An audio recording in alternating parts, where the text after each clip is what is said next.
What's up, everybody, and welcome to today's episode of Supreme Conversation. It is the first day of December in 2018, which means it's the last 30 days, which technically 31 days, in the year of 2018.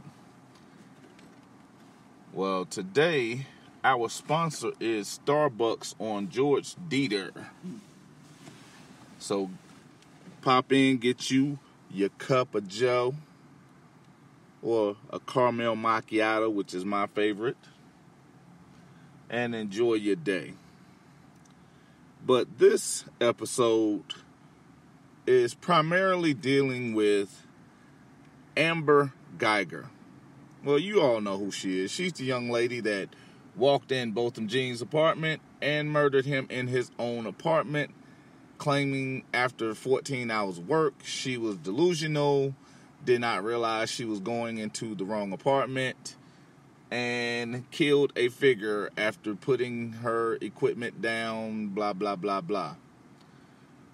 Well, I bring this up only because she is on the short list of former police officers, because yes, she was fired after 2 weeks, and right when Botham Jean's mother filed the wrongful death lawsuit against her, holding her personally liable in a civil case.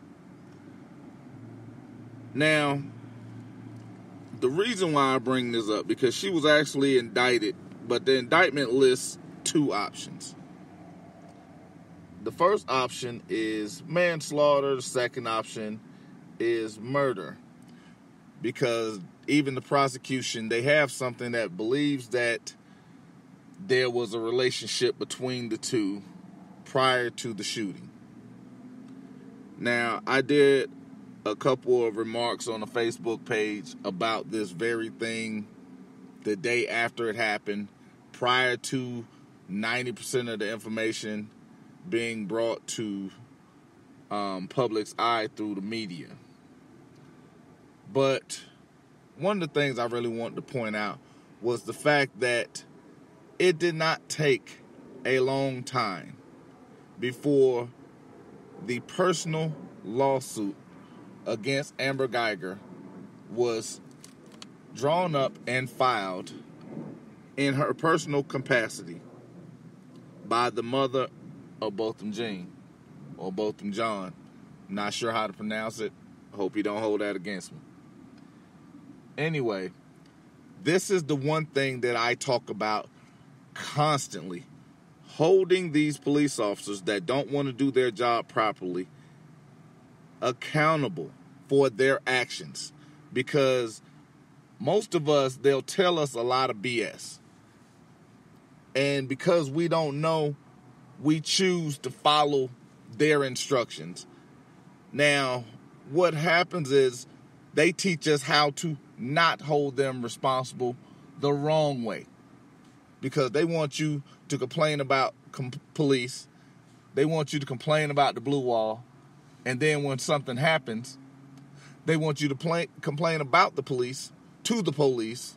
And then when nothing happens after your complaint, the cycle continues, because now you're complaining about police to police and then getting mad that police won't do anything and then having a fit about the blue wall. Well, you know the blue wall exists. They wear their bandanas. They literally wear their flags on their shoulders like gang members. You know, the Crips, as they like to call them.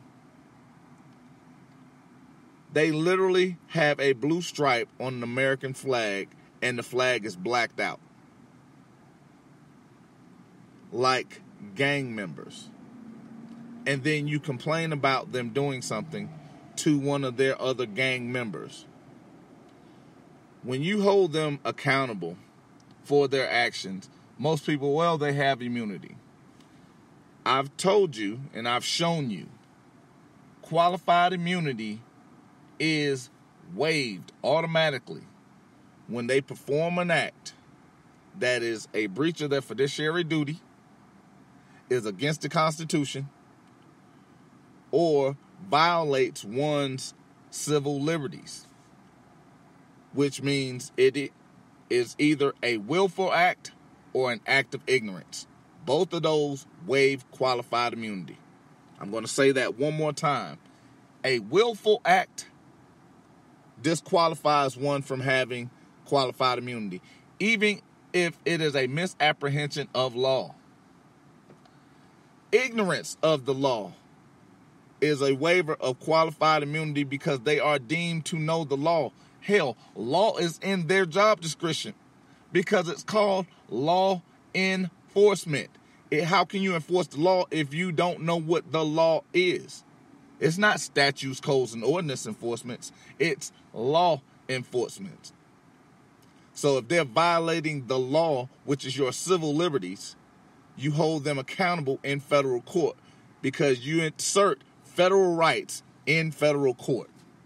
You hold them in their personal capacity. Why? Because their oath of office gives them a fiduciary duty to the benefit of the public. If you are not a public servant, you are the public.